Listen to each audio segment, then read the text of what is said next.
Well, again, welcome to another edition of CropLife Retail Weeks. Paul Schrimpf, joined by Sfiligoj. Welcome to everyone. And wanted to give a shout out to our sponsor this week, AGI.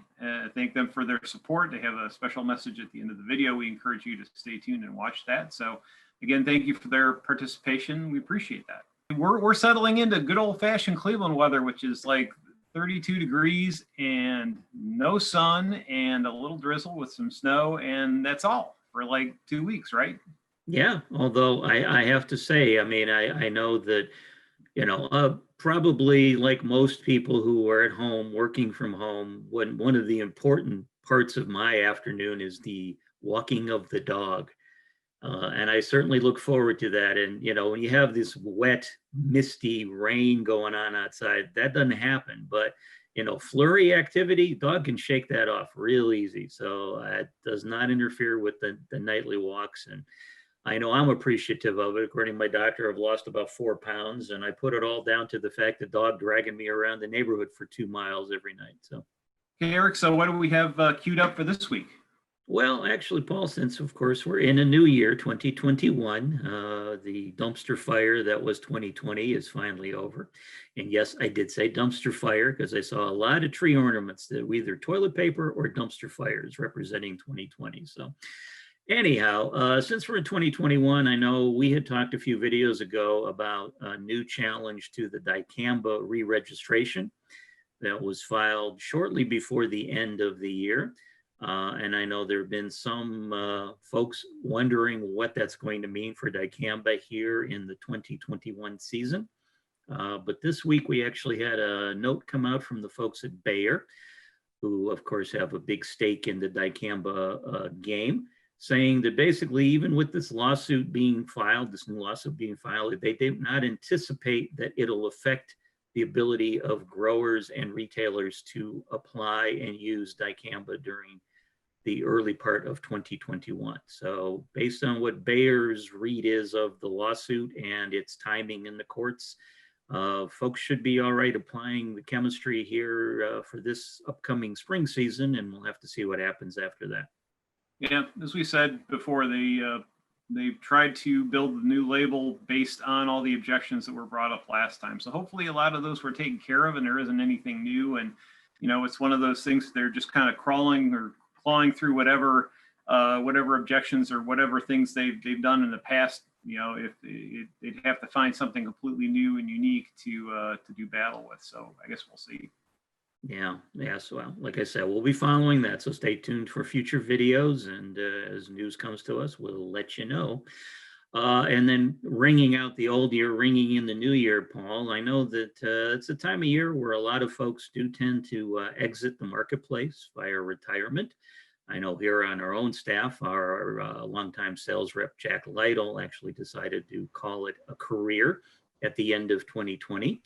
And actually found out also about that time that a good industry friend of ours, Tim McArdle from Brant, had decided that basically that 2020 was going to be it for him as well, and that he'll be retiring. Although from what I understand, he's going to continue on at Brant for a little while, helping folks transition.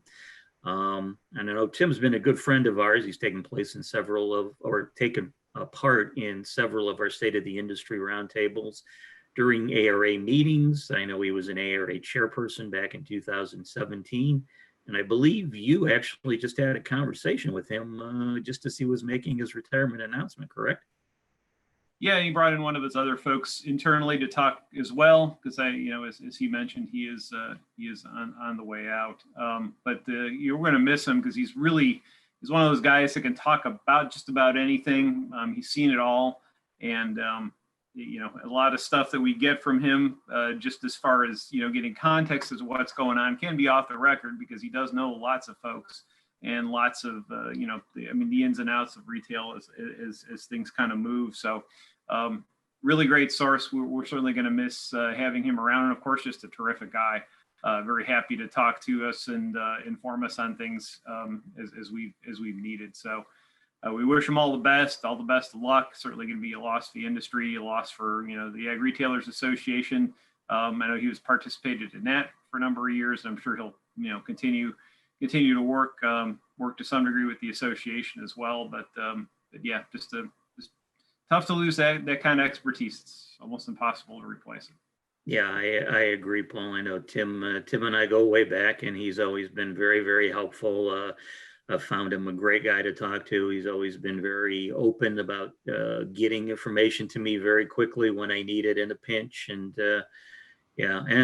heck, he's a great guy to meet at a trade show in person and have a drink with once in a while. So yes, Tim, I know it's well deserved, but for those of us who are you're leaving behind, like Paul and myself, who are still several years away from retirement, we're gonna miss you. So yeah, I'll be looking for some tell-all stories in the future too. Why not? Why not? So Paul, one last thing to just share with our viewers. I know I tend to like quirky numbers, and I like to hit you with them and see if you can figure out what they have in common when you're talking about agriculture in general. So your quiz for this week is this: two numbers, 80% and 17%. So what do those two numbers tie to? And I give you a hint.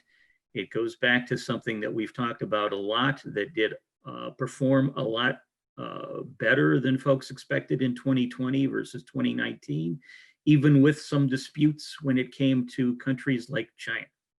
Well, I would thought maybe it was my perception of work performance versus my actual work performance, but short of that, why don't you go ahead and tell me, sir? All right. Well, the 80%, this is from a new USDA report that came out that said during 2020, according to their study, 80% of ag commodities that make their way across the United States travel by highway, which I thought was kind of interesting. But that 80% is only utilizing 17% of the US highway system as it exists today. So 80%, 17%. So again, I would have figured that, maybe barge traffic or rail traffic would have been a little higher percentage wise, but apparently neither of them, top more than about 10%. 80% of the commodities go via truck on the US highway system. So I thought that was fascinating. It's interesting. There's be a lot of local supply to, to animal feeding operations and things like that, or going from elevator to elevator, from farm elevator to a larger elevator before it goes onto one of those mass transit kinds of things. I suppose that makes sense, but they wouldn't have thought it was that extreme. That's quite a dichotomy.